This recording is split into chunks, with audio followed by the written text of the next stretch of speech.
Our next presenter is Ross Ben. He is a student of history, mystery, and prophecy, and shares what he learns freely in service to humanity. Ross Ben is also a self-published author and has recently released Rocks of Ages, a new edition.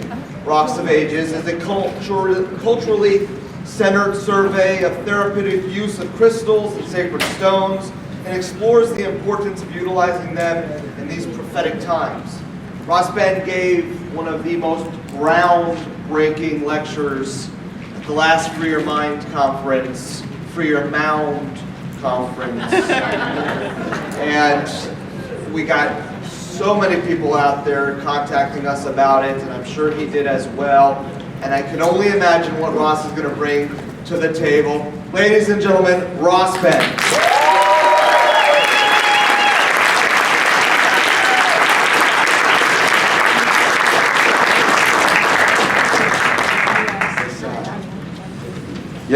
Yes, I.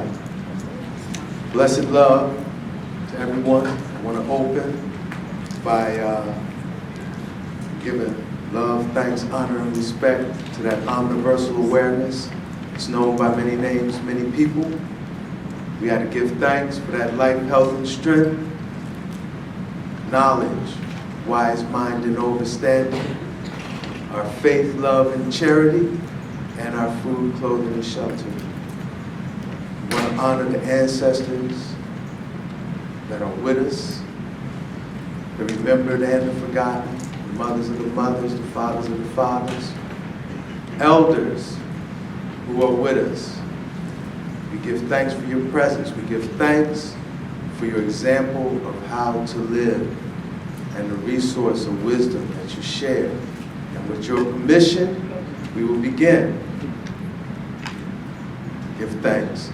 And I do want to shout out the Free Your Mind team. The last conference was, I called it the Blow Your Mind. Because I just learned so much. It was, it was mind-blowing. And the tradition is continuing. This time I'm honored. It's an honor to be given the mic in the midst of who's been sharing, So I'm very thankful, and the feedback and anticipation is very appreciated, and I hope to come like I did last time and help blow y'all mind a little bit, Right. So our focus today is Philadelphia, Ben Franklin, and the gates of hell.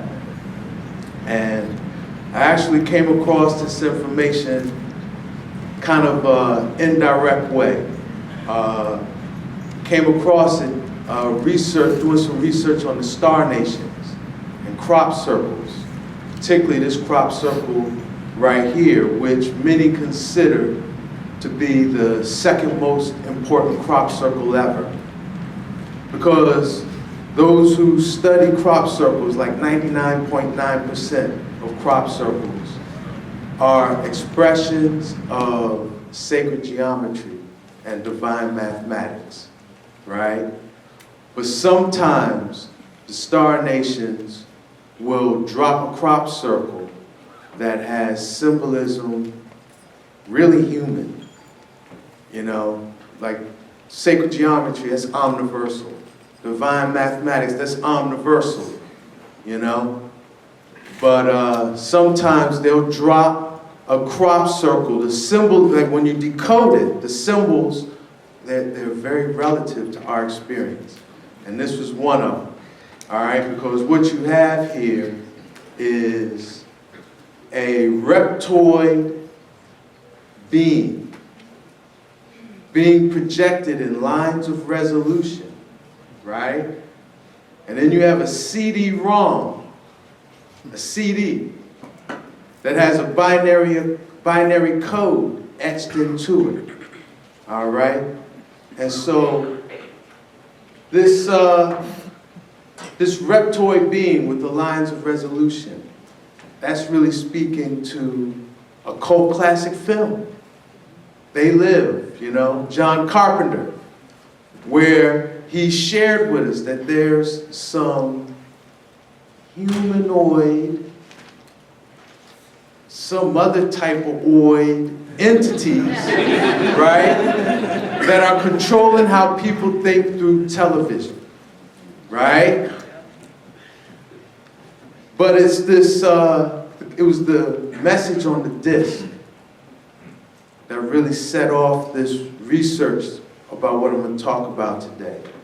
Because there was a researcher who took a picture of this crop circle, took it in, studied the binary code, and realized, oh, this will translate into the ASCII keys, ASCII code, you know, which is the binary equivalent to the alphabet on the keyboard, right? So when he translated it, you got a message in English. I'm going to read it just as it was, and then I'm going to kind of fill in the blanks.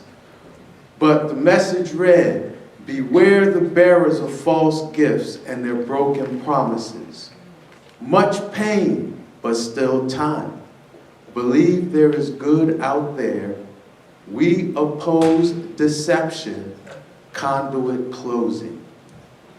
That was how the message read. I'm going to kind of fill in the blanks, how I feel, right? Beware the reptilian, and that comes in, this is this face. This is a reptoid, humanoid face. Beware the reptilian bearers of false gifts, which is technology, this CD and this television, right? Beware the bearers of false gifts, technology, and their broken promises. Humanity is in much pain, but there is still time to heal. Believe there is good out there in outer space. We oppose deception, and the deceiver's conduit is closing. So this was the message, right? And this I should have said, this crop circle was dropped August 15th in 2002. So it's old, it's 13 years old. But the question that was plaguing my mind, what is the conduit? What is the conduit? And yeah, like, when is it closing? Let's wrap this thing up, you know? So that's what kind of put me on this information, trying to answer the question, what is the conduit? And what I found out is that Philadelphia is a conduit, specifically a very large conduit. You can even call it a gate of hell, and it was opened by Ben Franklin. So that's what we're going to get into today. All right? And these are two, the mystery of all of this is on the Ben Franklin Parkway, which is a very deep place. I know local Philadelphians know that. If you're visiting this region, you definitely want to go and see this place and check it out, because it's deep. We talk about things hidden in plain sight. It doesn't get too much deeper, you know? And yeah, let's get into why. So, to get into the specific details of the Ben Franklin Parkway, we really got to break down the mystery of the entire parkway. And the mystery of the Ben Franklin Parkway reveals three important things. The first is that this country, United States, is a resurrection of Rome. Okay? And that France and England both overtly and covertly worked to bring about this resurrection of Rome.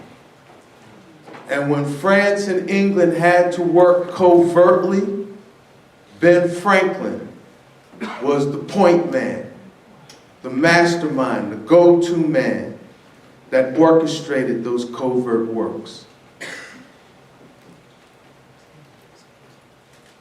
All right, so what actually did Ben Franklin do covertly?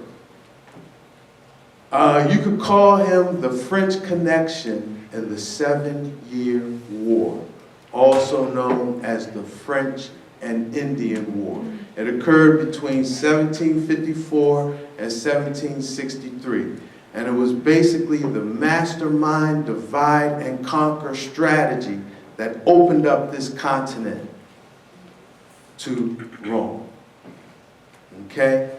And he did that starting in 1754 in the Albany Congress, where he met with British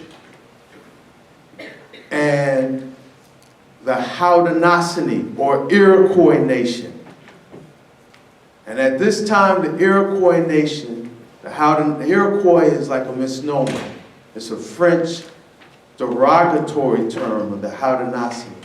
It means venomous serpents, because they said they were kind of deceptive, right? Or portray them as deceptive.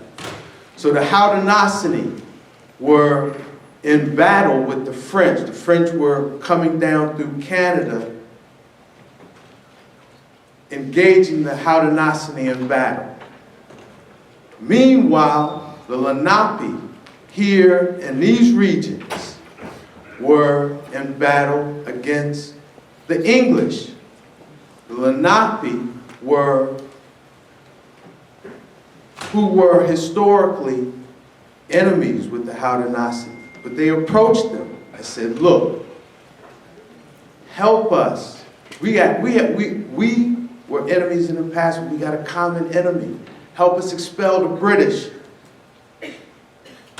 Ben Franklin negotiated with the Haudenosaunee and said, look, I know the French are harassing y'all from Canada. If you don't align with the Lenape, we, the British, will help you against the French. The Haudenosaunee agreed to that, left the Lenape to fight the British alone, and eventually got expelled through the Treaty of Easton, a couple of other manipulative moves. They got expelled west of the Alleghenies.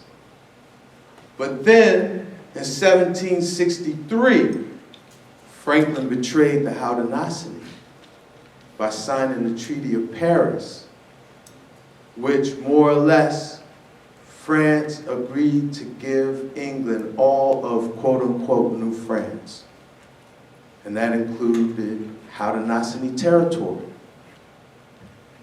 So, how did that happen? Because Franklin was the French connection. He negotiated both of these treaties, and he was working with both of the European nations. And again, the intention ultimately was about resurrecting Rome.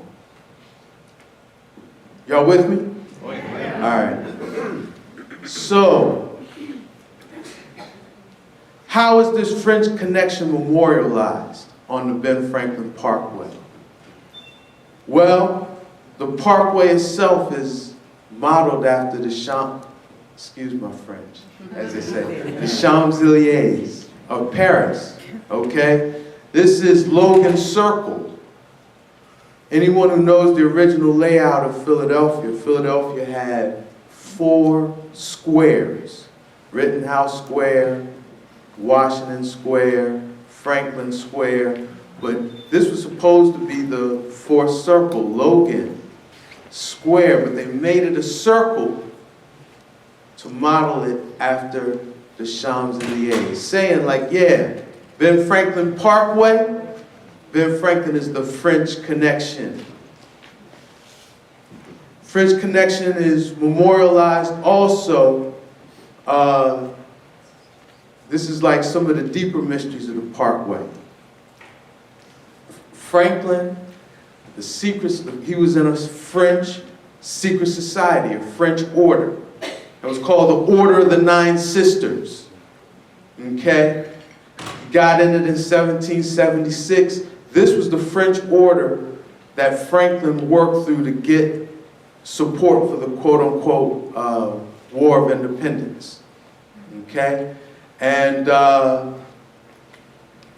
Franklin eventually became a Grand Master of the Order of the Nine Sisters. Okay? But how is this memorialized on the Ben Franklin Parkway? The emblem of the Nine Sisters is 9 sisters on a temple that's on a mound. Right? Anyone that knows the Ben Franklin Parkway knows that the Philadelphia Museum of Art is not only designed to be a museum, but a temple to the Muses. And the Muses are the 9 sisters of music, art, culture, beauty, right? And it sits on top of the most sacred mound, earth mound of the Lenape, which we know today as Fair Mount, right? But this temple to the Muses is memorializing Franklin's initiation into the Order of the Nine Sisters. And it's, another reaffirmation of that French connection that we talked about. Franklin being the covert operative for the French. More French connection, memorialized in the architecture on the Parkway, the Free Library of Philadelphia, and the municipal courts. This is Parisian architecture that is twin buildings that replicate the twin palaces on the Place de la Concorde. Okay? But now we also talked about ultimately this thing being a resurrection of Rome, right? Kind of building on what Brother Stars was talking about, right? That this thing, right, we're dealing with it in 2015, but this is an ancient thing, That beast has 7 heads, right? It resurrects. That's them 7 heads of these 7 nations that this beast system reincarnates through, right? So Rome resurrected is memorialized several ways on the Ben Franklin Parkway. One is the Cathedral of St. Peter and St. Paul, right? It's the architecture of Renaissance Italy, and it has a Vatican presence. The Franklin Institute, Imperial Roman architecture, okay? The Philadelphia Museum of Art, we know Rome was founded by the refugees of the Trojan War, Aeneas and the Aeneids. And so Rome sees Greece as its cultural roots. So the cultural roots of Rome is memorialized in the Greek temple of the Philadelphia Museum of Art. City Hall represents Rome's modern future. Okay? Rome as the modern metropolis. Mystery Babylon. So we said Franklin was this French connection. He was hooked up with the Order of the Nine Sisters. The Order of the Nine Sisters, they are responsible for many museums. When you see a museum, it's got a creepy vibe. It ain't just like, like the Wagner Institute or just, right. It's a museum, it's got, it's like, there's something up with that, right? It's probably founded by the Order of Nine Sisters. So they built another museum on the Ben Franklin Parkway, okay, to memorialize Franklin's England, British Freemason connection, okay? And That museum is the Rodin Museum. We're going to get into that one because it's deep. But the Rodin Museum memorializes Ben Franklin's membership in the Hellfire Club, also known as the Freemason Lodge of England. He was inducted into it in 1757. Hellfire Club was founded in 1722 by Philip, Duke of Wharton. And this dude was he was a out of the closet Satanist. He was an overt Satanist in the guise of mocking religions. He would have black masses and, sacrifice and all kinds of wild things, to the point where those who were still in power, they kind of had to disassociate themselves from Philip of Wharton. That's why they changed the name of the organization from the Hellfire Club to the Grand Freemason Lodge of England, right? And they even had to kind of disassociate Philip of Wharton, but we still know what they were dealing with, because Franklin's home in England, they excavated it in 1998. What did they find in the basement? Tell us. 10 bodies, women and children, right? Revisionist historians and, the deceivers, right? They were like, yeah, Franklin he studied medicine, right? So, yeah, these were some cadavers he was researching. Believe what you want to believe, but we know what we know, right? So, how did the Order of the Nine Sisters memorialize Ben Franklin's connection to the Hellfire Club? They built the Rodin Museum. And it's a Parisian-style museum, but for real, it looks like a mausoleum. And when you study it, it's as much underground as it is above ground. And it has a permanent installment that's called the Gates of Hell.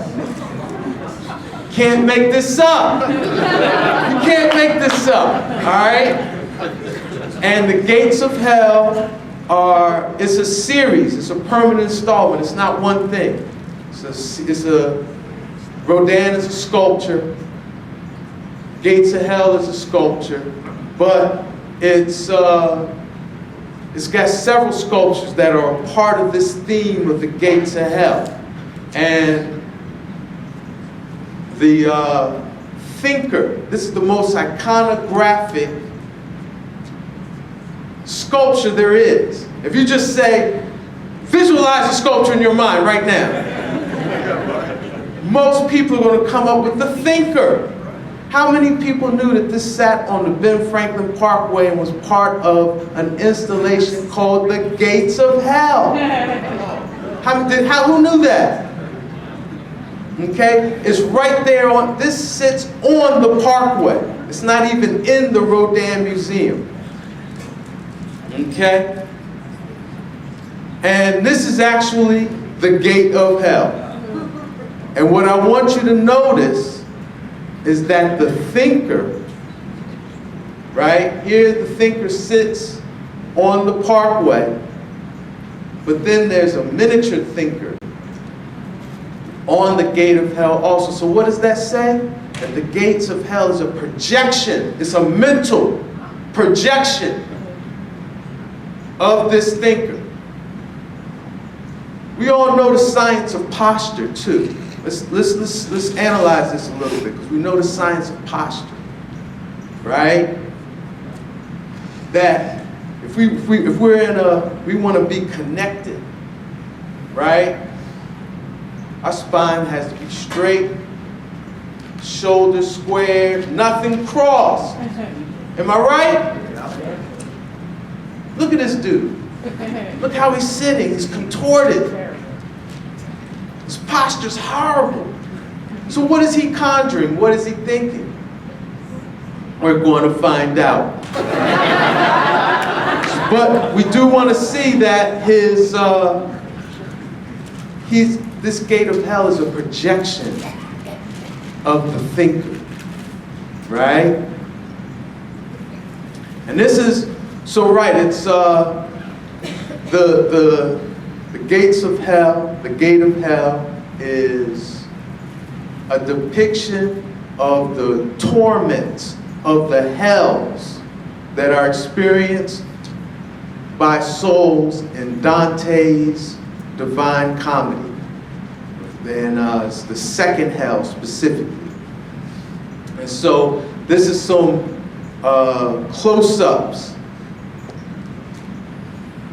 that we see on the gates of hell. You see it's just pure torment and sufferation.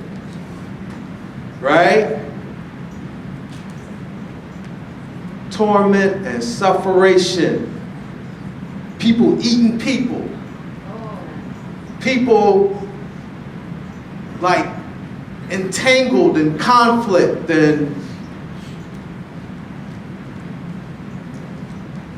losing their minds, you know?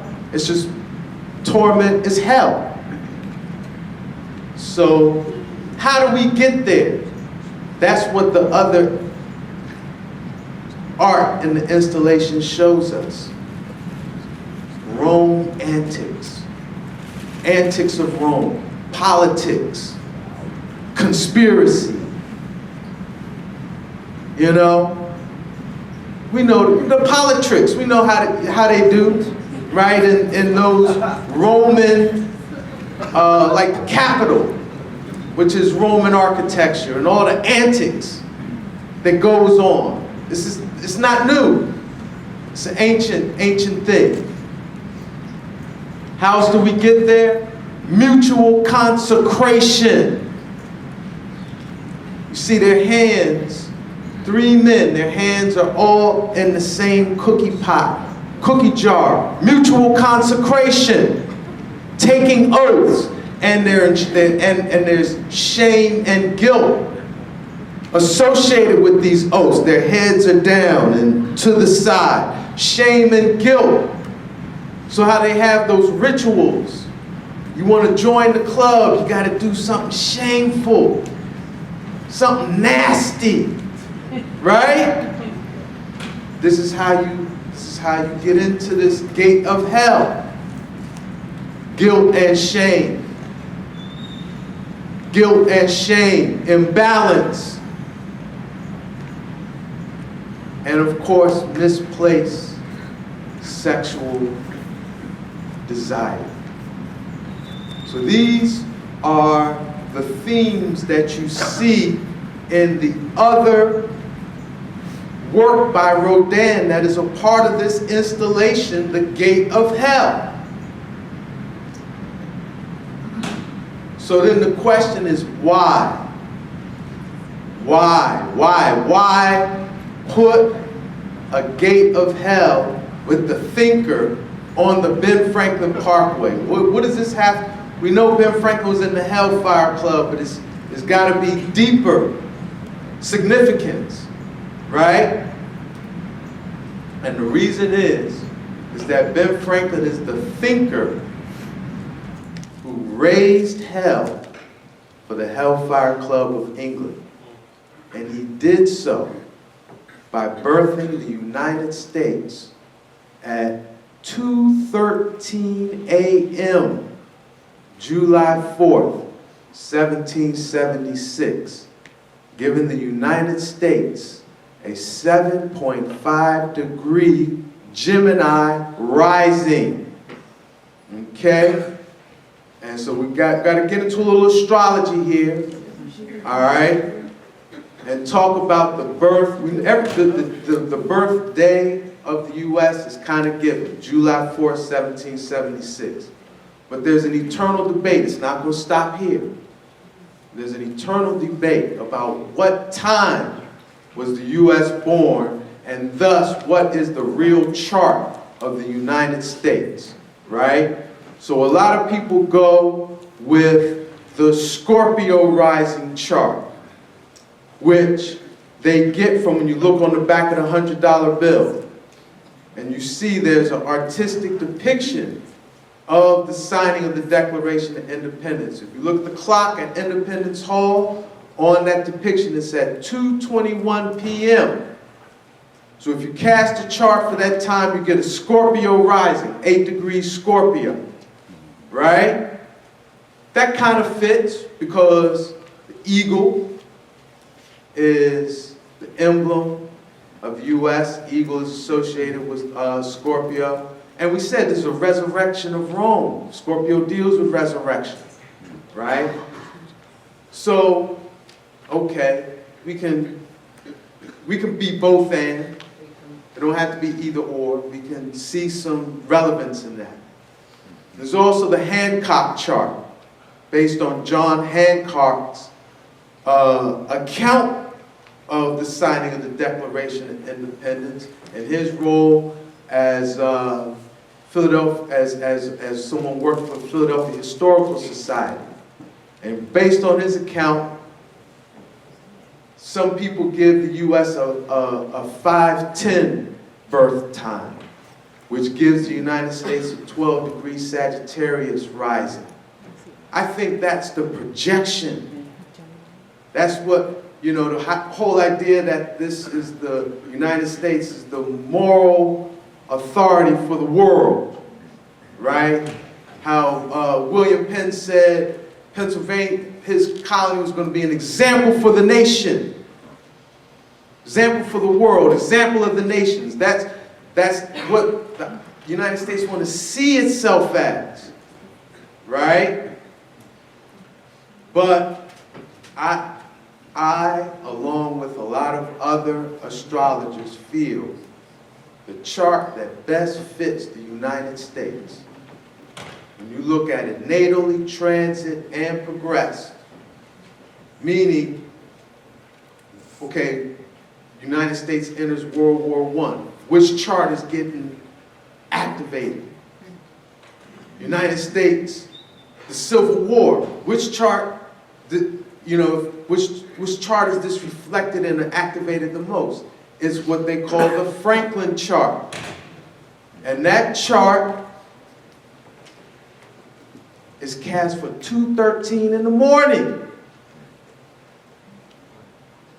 Who heard that there was some works with Ben Franklin that he was obsessed with having some signage of the Declaration of Independence occur in those early morning hours? Anybody heard that tradition?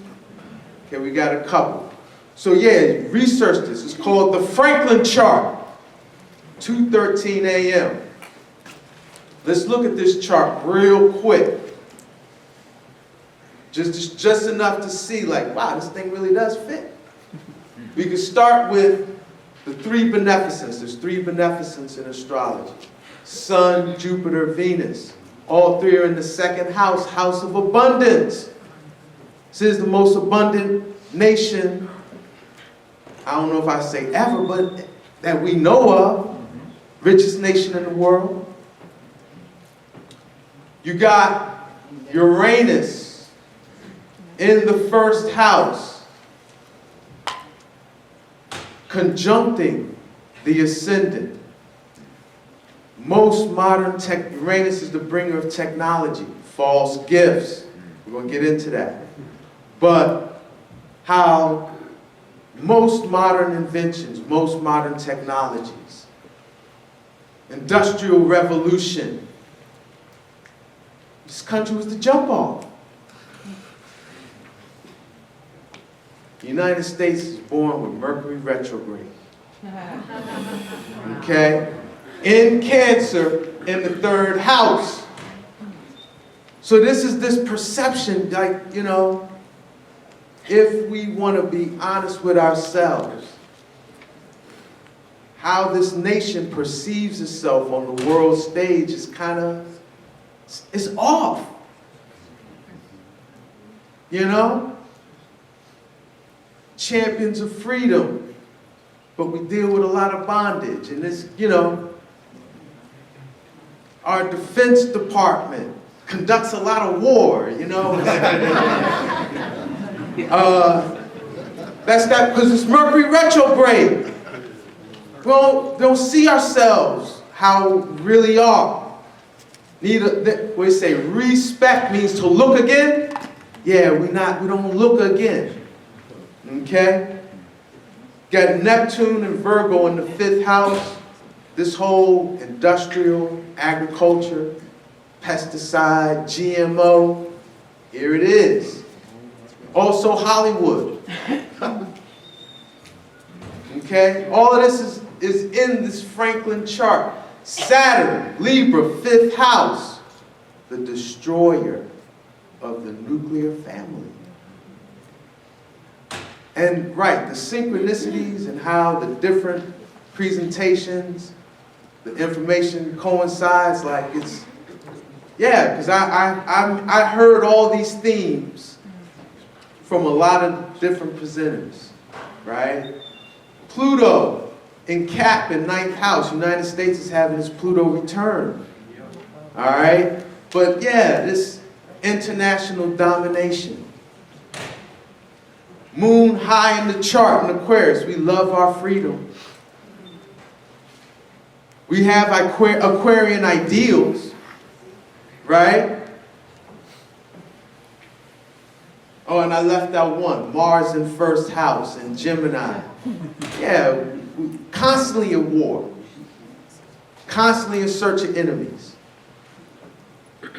Okay, but yes, but we mentioned, like, why are we really focusing on this chart? The significance is right here, this rising. What was on the rising? We live in the West, where what you see is what you get. Seeing is believing, right? That's why in Western astrology, the sun is given prominence, because the sun is the illuminator. The sun is what reveals, right? But when you want to get to the essence of something, and you're looking at astrology, you look at the rising. Because they say all souls enter the earth plane from the eastern horizon. Whatever's on the eastern horizon at the time of birth, that's what's incarnating. Are y'all with me? Yeah. All right.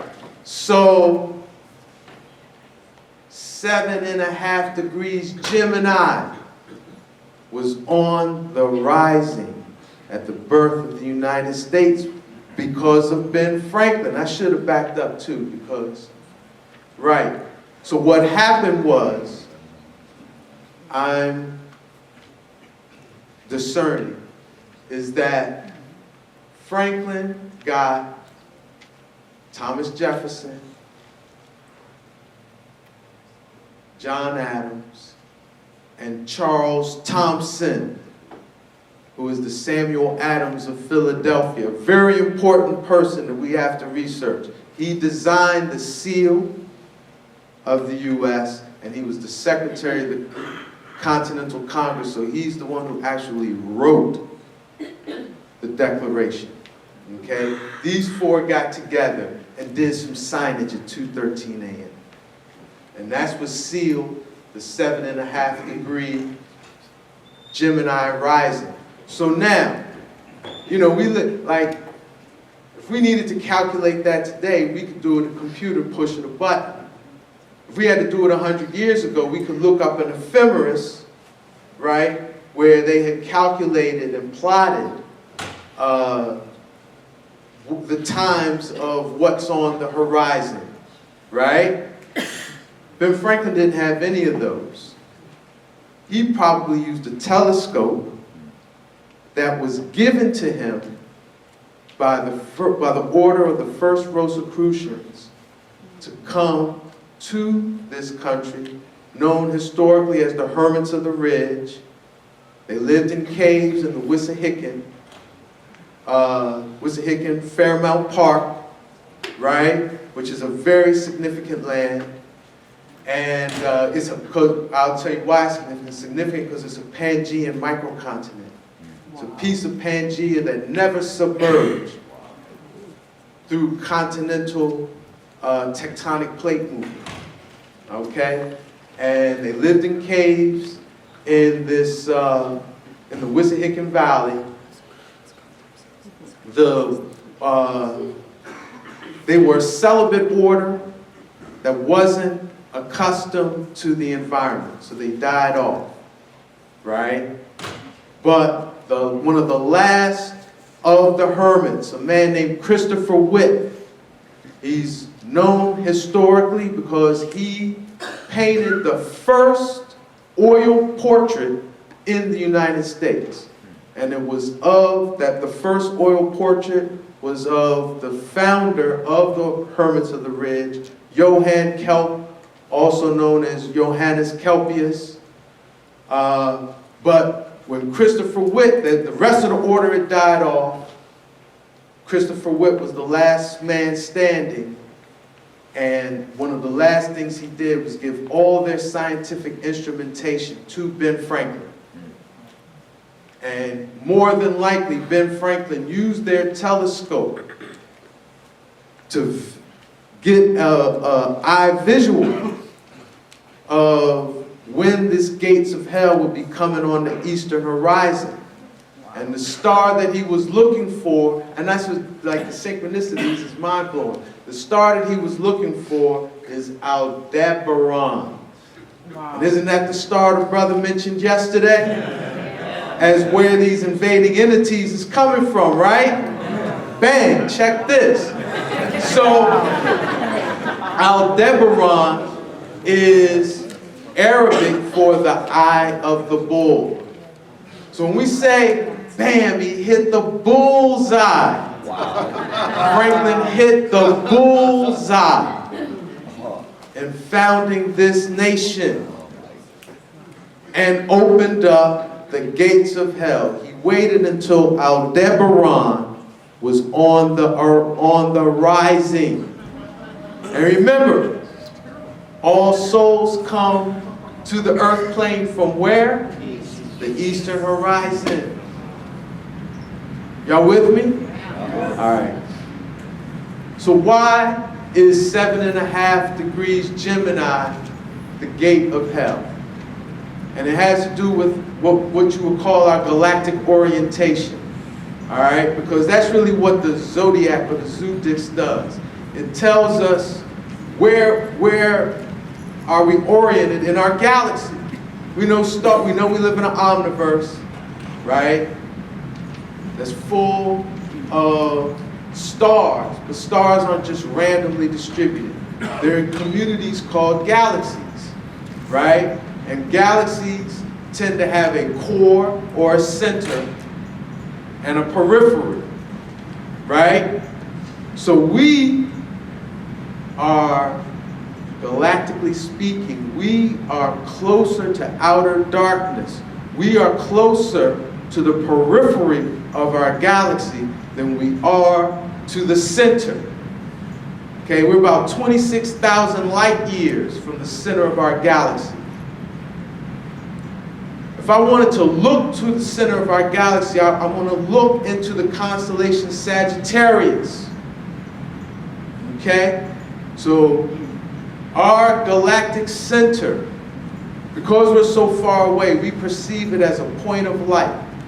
Even though if we were to get up on it, it's like thousands and thousands and thousands of stars there, as well as a supermassive black star. They call them black holes, but it's really a black star. But we see it as a point of light, and it's at 26 degrees Sagittarius. We call that point of light Sagittarius A. Okay? When we look at the constellation Gemini, we're looking in the direction of what's called outer darkness, which is the omniverse outside of our galactic community. Y'all with me? All right. Now there's this other phenomenon in astrology that's called the 16th harmonic, right? Which says every 22, they say that there's 16 galactic portals, 16 points in the zodiac where the energy from the galactic core, the energy from the galactic community is like even stronger than the sun or the moon or whatever other local celestial influences we have. Y'all with me? All right, so that's every 0 and 22.5 degrees of your cardinal signs. Aries, Cancer, Libra, Capricorn. So 0 degrees, Aries. 22.5 degrees, Aries. Galactic portal. And that way for all the cardinals. 15 degrees of each fixed sign. So 15 degrees Taurus, 15 degrees Leo, 15 degrees Scorpio, 15 degrees Aquarius. Galactic portal. Then you have 7.5 degrees of all of the mutable signs. 7.5 degrees Pisces, 7.5 degrees Virgo, 7.5 degrees Sag, 7.5 degrees Gemini. Galactic portals. Y'all with me? He said the galactic core is in Sagittarius. So the galactic portal of Sagittarius, 7.5 degrees Sagittarius. Very important. It is considered astrologically to be the gate of heaven. It is the portal that you would use to get to the galactic core, which we will call the seventh heaven, the highest region in heaven. All right?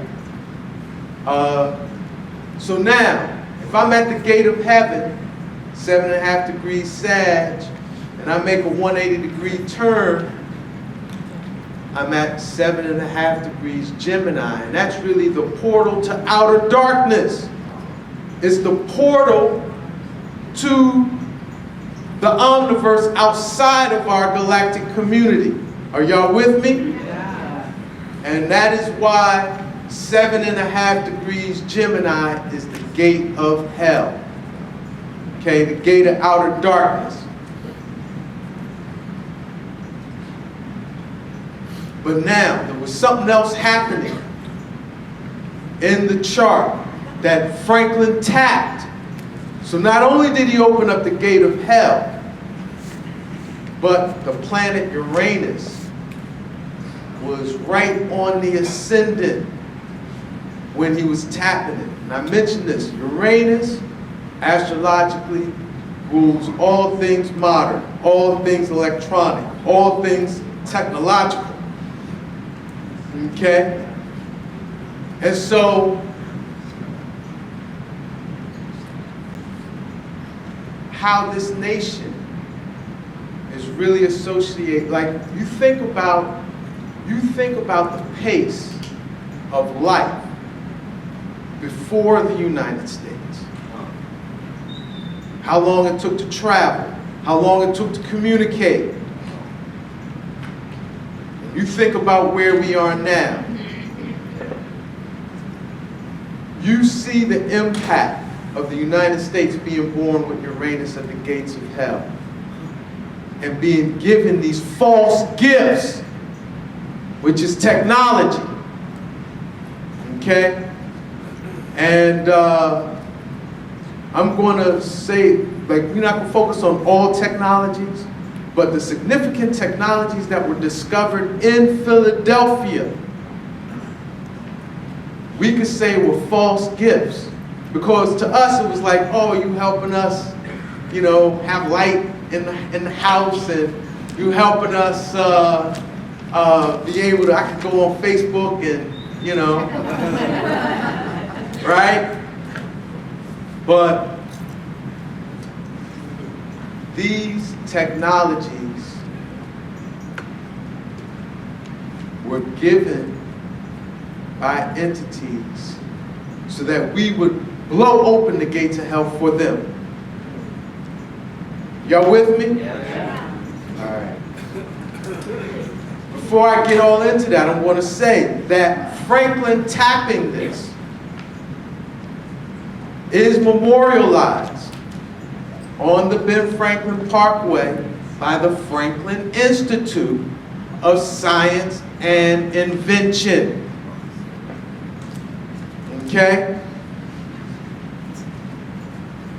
And yeah, remember, like this thing is like, you know, we opened up. The message was, what? Beware the bearers of these false gifts, which is technology. So they telling us like, yeah, watch, you know, it's a false gift.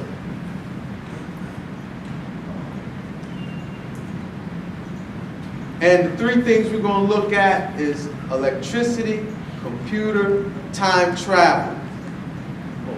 All discovered where? Philadelphia. And who is credited with the quote-unquote discovering electricity? Ben Franklin. Okay? And this is memorialized in Franklin Square. There's a giant key and lightning bolt, right? But now when you read, this is deep because, see, they even kind of spun this out a little bit. All right? That Franklin was definitely researching the phenomena of lightning to determine, was it the same as electricity, right?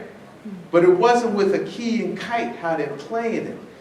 Because when you read his account, it sounds like he was dealing with what Tesla was dealing with. Listen to this.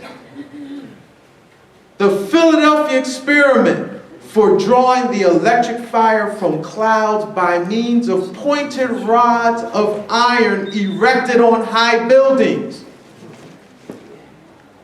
So it wasn't like just fly a kite in and is the lightning going to strike the key? No. Tesla was about that free energy, creating buildings that can tap the electric potential of the earth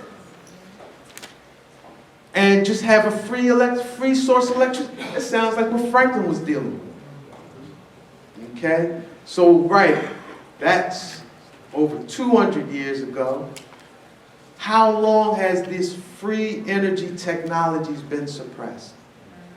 That's what we say that's how we know it's false gifts, because it's not even coming for our benefit, you know, the collective benefit.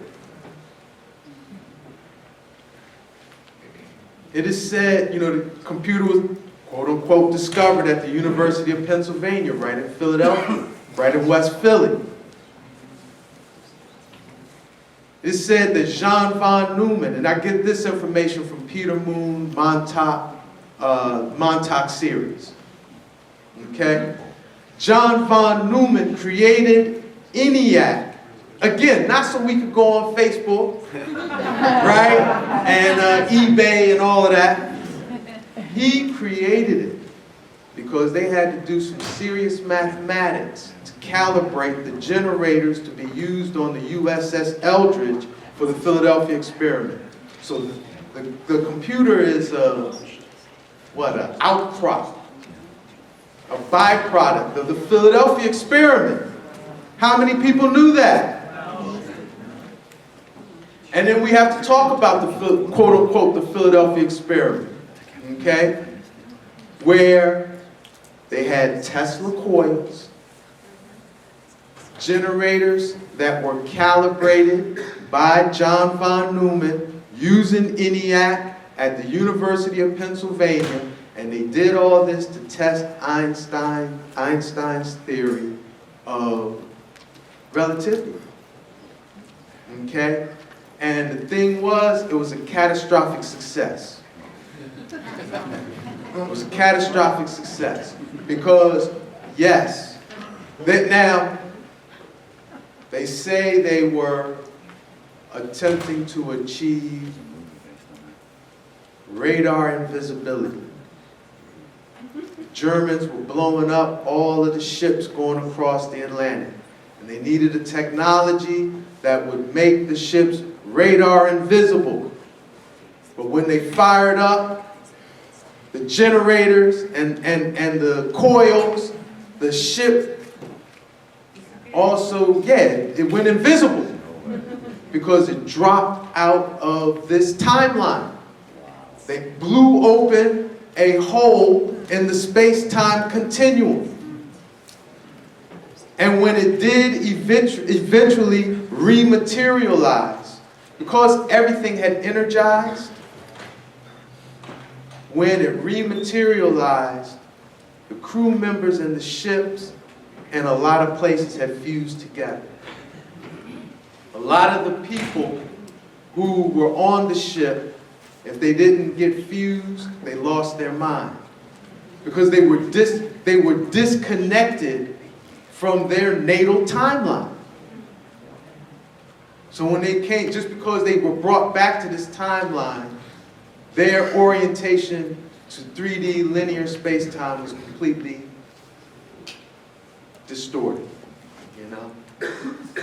So this made me think a little more when I saw this Philadelphia experiment connection.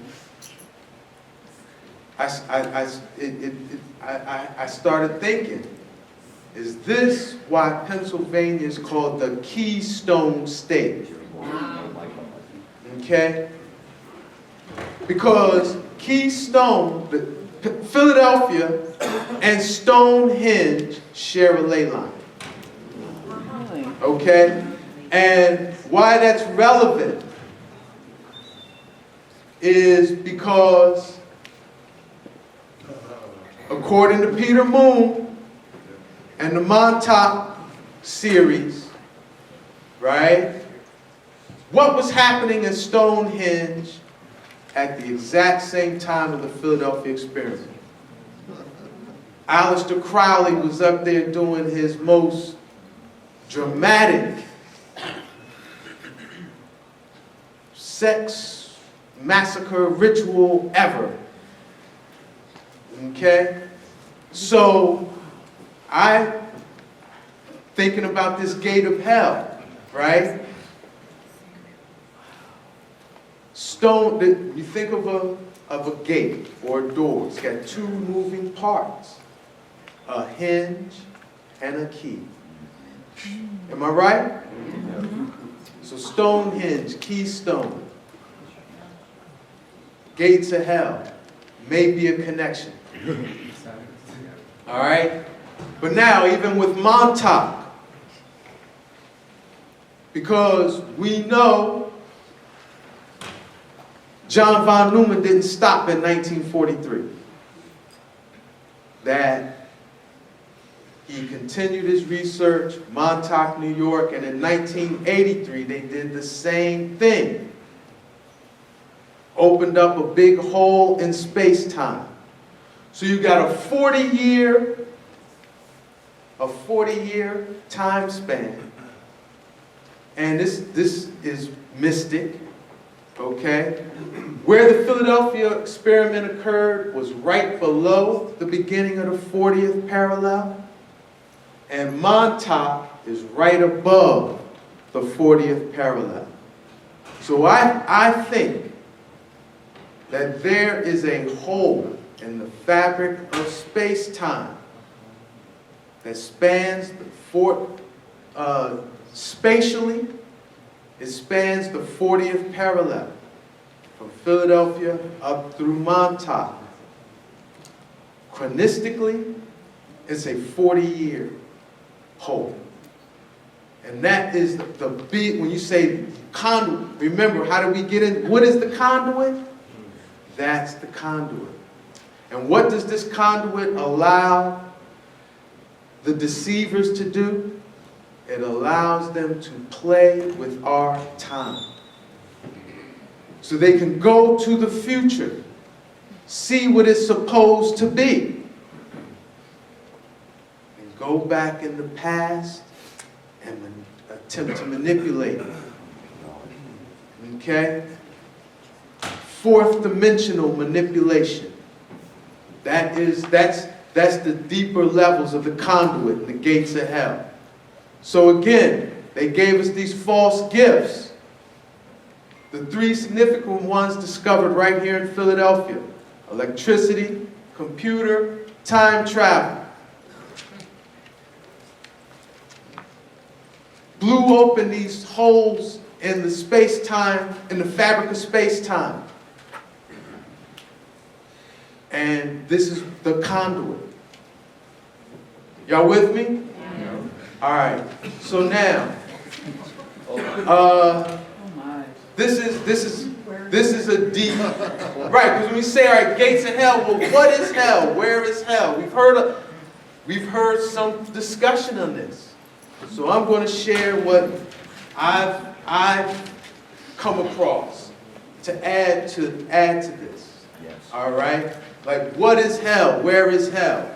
And I think geographically, the most significant region on earth that you would say, like, yeah, this is like a big portal of hell, or this is a big focal point of hell, is right here, which is really, it's in the heart of Africa, what they call Africa.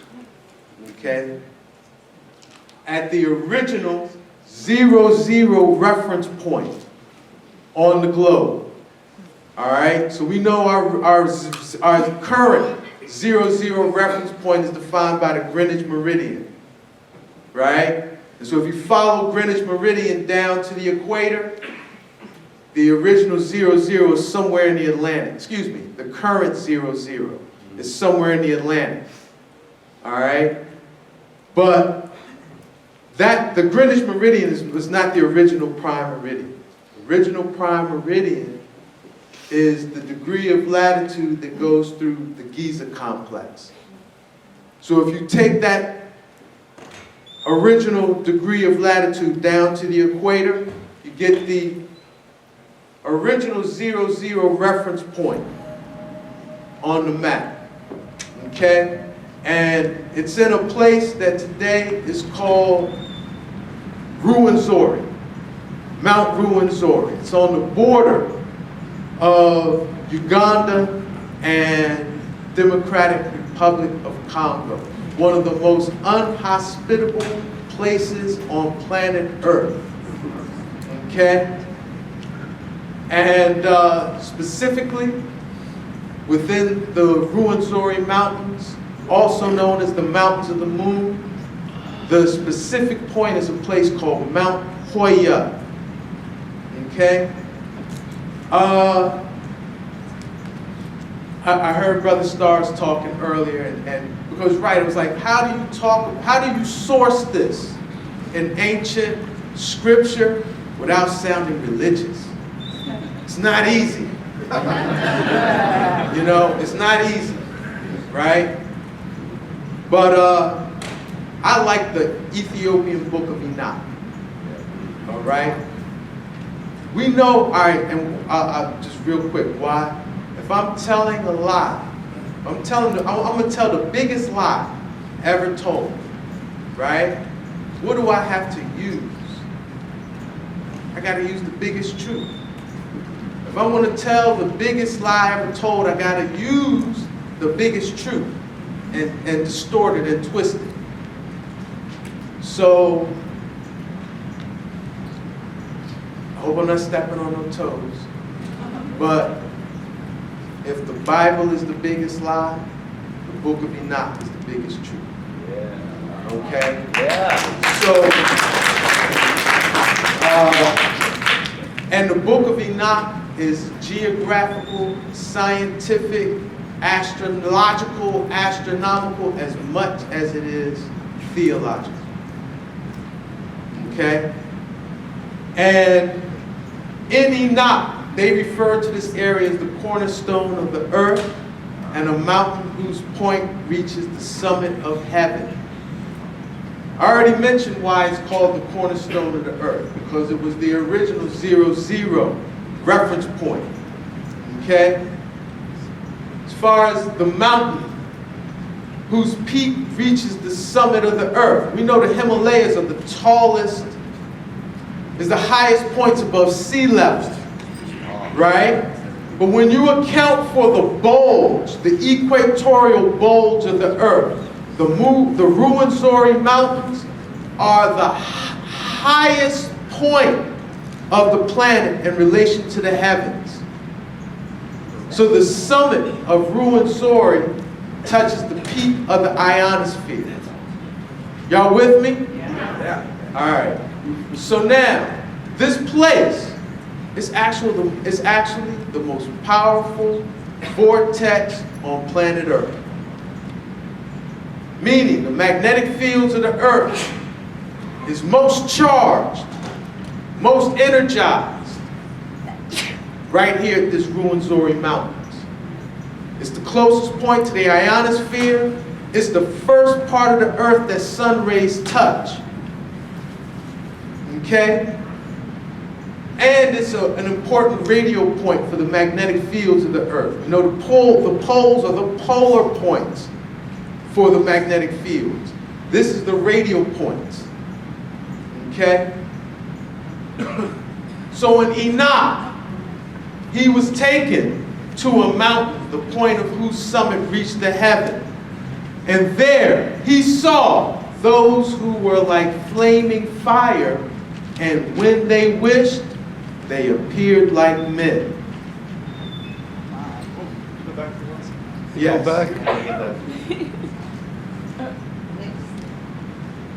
Right. So they were those like flaming fire that when they wished, 1 minute? Are you serious? 2 minutes? 5 minutes? All right. All right.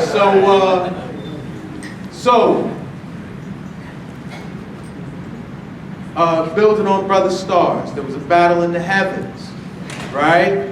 Enoch says, Michael defeated those rebels of heaven and bound them in the earth. And this is the place of the prison of the angels. All right? So, those fallen angels are imprisoned in the earth. And when they wish, they can appear as men. Okay? And that fire that's inside the earth, that's inside the core, it is this starseed consciousness of those disobedient ones from the heavens. Okay? And they manipulated nature, manipulated the elements, took on bodies. These are what we know of as those reptilian beings, right? They don't have no natural ecosystem. So they don't have no natural food source. Our fear, our sufferation, because we are starseeds. Consubstantiation, we're all made of the same substance.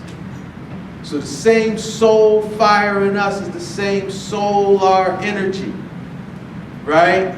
So they don't have a natural food source. We became their food source. Through them, eating our souls, but they got to corrupt our souls with fear and sufferation. They don't have natural reproduction. So they got to steal our genetic materials to reproduce. They're known by many names, by many people, right? The Nephilim, the Chitauli, the Draconians, Setians. The leader, Lucifer, Satan, known by many names. Kunji, Nangai, Shaitan. Enoch called him Azazel. They manipulated our gene pool, mated with some of us. These are these giants, these Nephilim. This is an ancient thing. It happened in the days of Jared, antediluvian. Okay? Where did the first spawning occur? Right here. Okay, the summit whose point reached the heaven.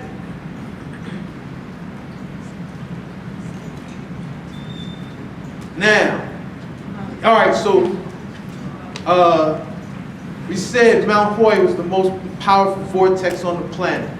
It's from here that these these imprisoned entities send out their thought forms, their telepathic messages, impelling us to do wrong, to do their bidding, right? But we know with our cell phones, right? So I got my cell phone. If I get too far away from an antenna, if I don't get a boost signal, I'm gonna drop my call, right? It's the same way, same thing. So they need booster signals. What's their booster antenna? Cities. So this is where Freemasonry and the design of cities come in. First place where this science was dropped was Babel, Tower of Babel. Confusion of the tongue, set man against man, right? Where do they build their cities? On our mounds. Why? Because this is, remember we said the original 00 reference point is where Mount Hoya is, right? All ley lines and grids come out from there.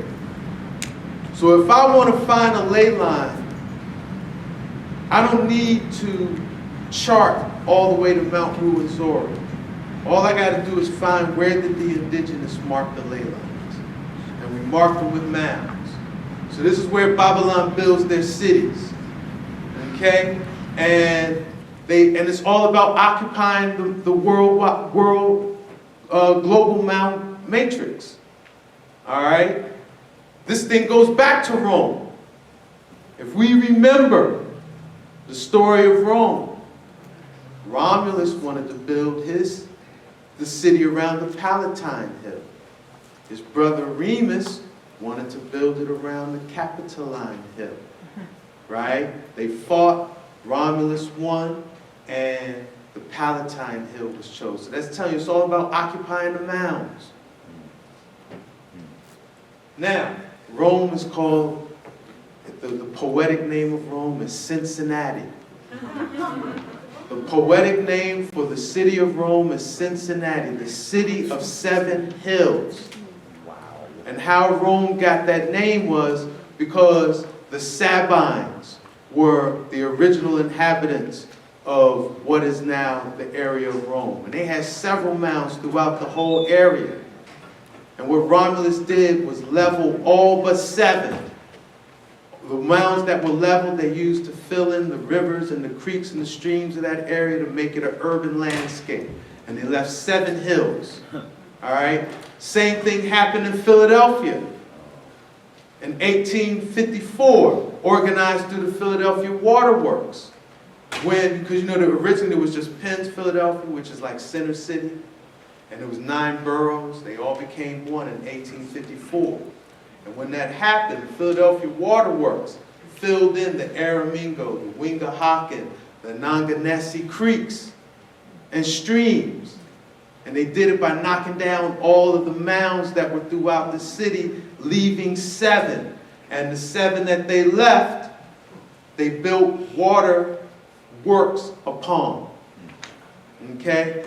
The layout is in the shape of the constellation of the Little Dipper, also known as Ursa Minor, also known as the Wolf. And Romulus and Remus were suckled by the she-wolf. Okay? I'm kind of moving fast because I feel Bob like, dang, I told it in 5 minutes. All right, so yeah, I am wrapping it up, brother. No, you're good. I'm good? Good. All right. If we have to go late and stop.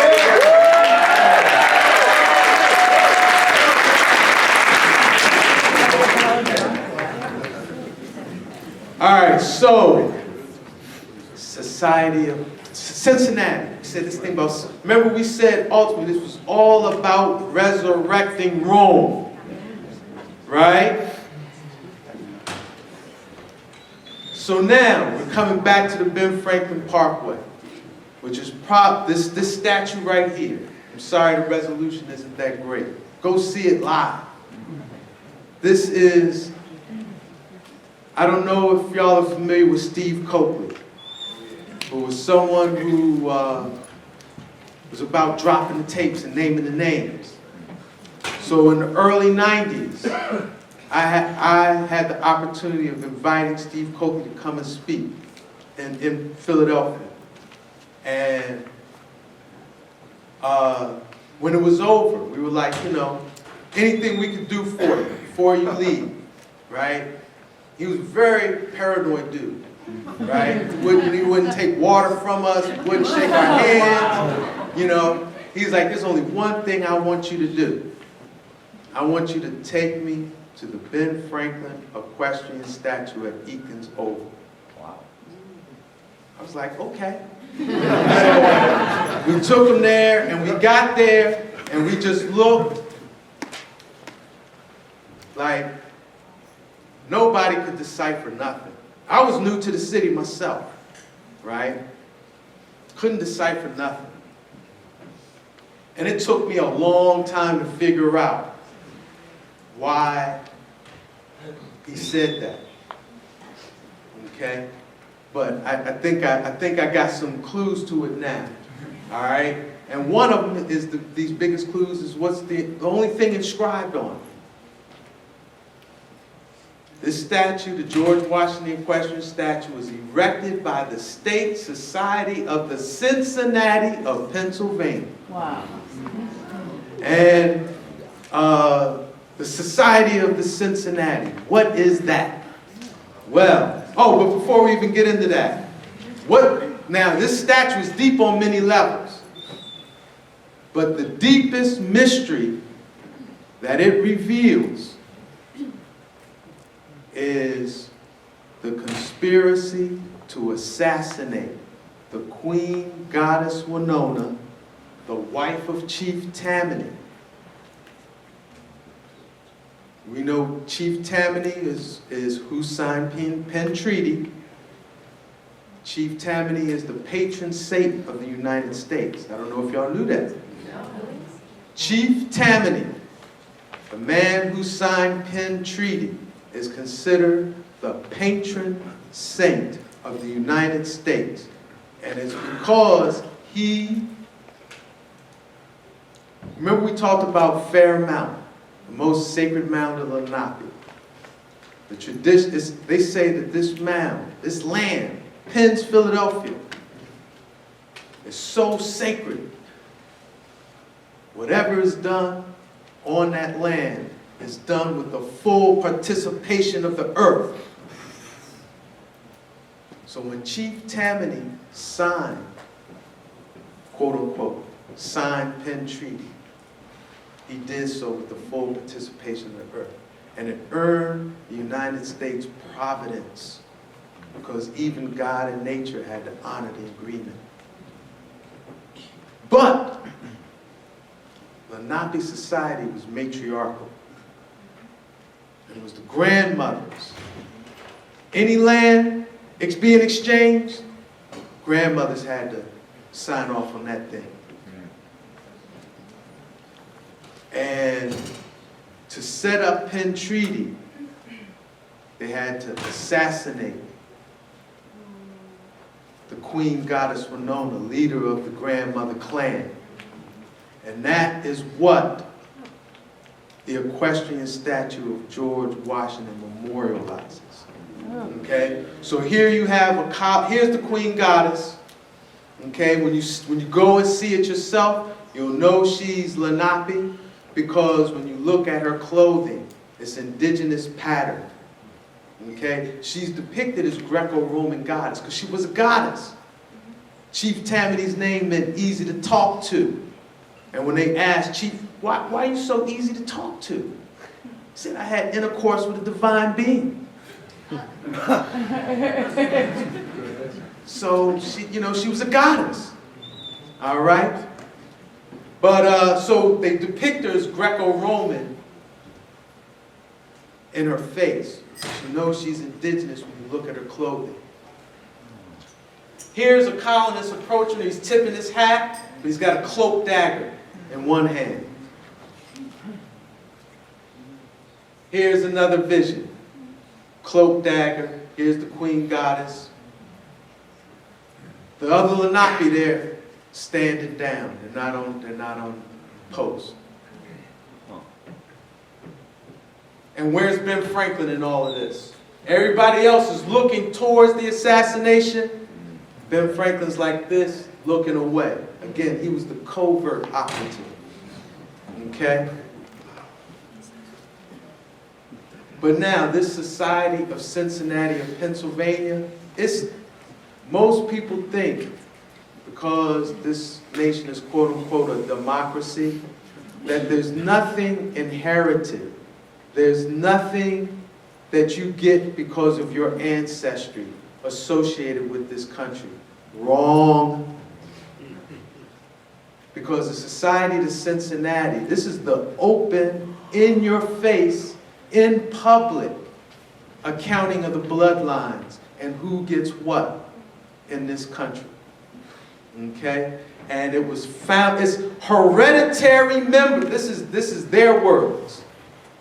Hereditary members of the Society of Cincinnati are qualified male descendants of commissioned officers who served in the Continental Army or Navy and their French counterparts. So all of those English and French families who worked overtly and covertly to found this nation, their descendants, by birthright, from the Society of Cincinnati, run the show. And I'm going to tell you how, those that are local, I'm going to show you how you see their hand. The Barnes Foundation. How they violated this man's will.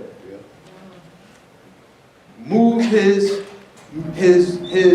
art collection from out in Westchester where he had it, and said, you know, on his will, it's going to stay here and be a permanent collection out here. They got that will violated and moved to the Ben Franklin Parkway. Okay? All right, so y'all know those bloodlines. I don't have to go into that. What does this all mean? I'm gonna wrap it up, bro. What does it all mean? Well, it gives a whole new meaning to this cat coming in September. It gives a whole new meaning. Because he's not just coming to the Philadelphia Museum of Art, he's coming to the gates of hell. And then, yeah, and right, the guy says September 15th, something's going to jump off. Didn't he say that yesterday? Whole new meaning to this guy coming.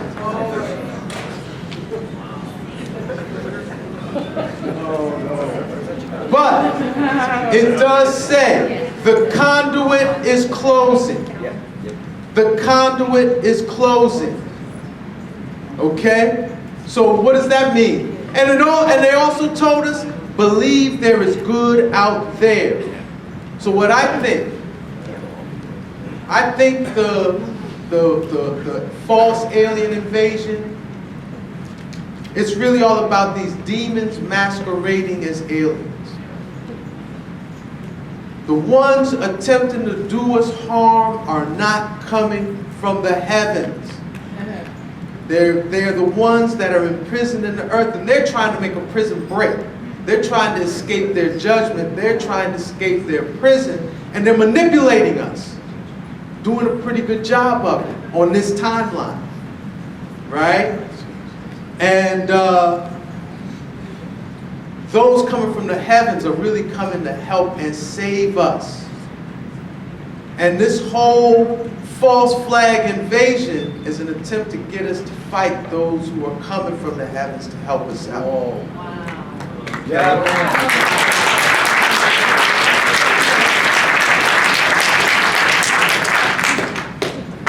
So right, here. The Free Your Mind team, December 27th. Captured Mark Passio and his crew down in South Philly. Captured the fleet of the Ophon, and he not to be called the Ophon, the Ophanim. No. Caught them above Philly. So when y'all can YouTube it, it's probably on Mark's Facebook. Oh, he has It's on his website. So when I saw this, I was like, oh great. The Ofan are coming to close the gates of heaven. But then I got a meditation. It was like, nah. The gates of hell is a human mental projection. The gates of hell are a human mental projection. Whether it's Ben Franklin as the thinker, or those who study Montauk, and we know they need a chair. They need a human giving a mental projection for them to travel through space, through those portals of space-time, right? So this is a mental projection. The gates of hell is ultimately a mental projection from humans. So we have to put out counter mental projections to close the gate of hell. The Ofan is not going to do it by themselves, right? So amplified thought, meaning you got a crystal, you got a pyramid, you got a wand, you're standing on a mound or a vortex. You have something to amplify your thought. This conference. And right, collective, coming in a collective. Many strong minds coming together and say, conduit closed. Not conduit closing, conduit closed. Period. Okay? We do that. Work in conjunction with the Ofan. We got to spread this message. Do not believe there is good out there. You know? So that when they make their move, one of the reasons I feel like they haven't made a move yet is because not enough of us know that they're coming with goodness. And they don't want fear, knee-jerk reaction, and we hurt ourselves because we can't hurt them. Yes, I. So we come together, do these works, the conduit will be closed. Thank you for the extra time, brother.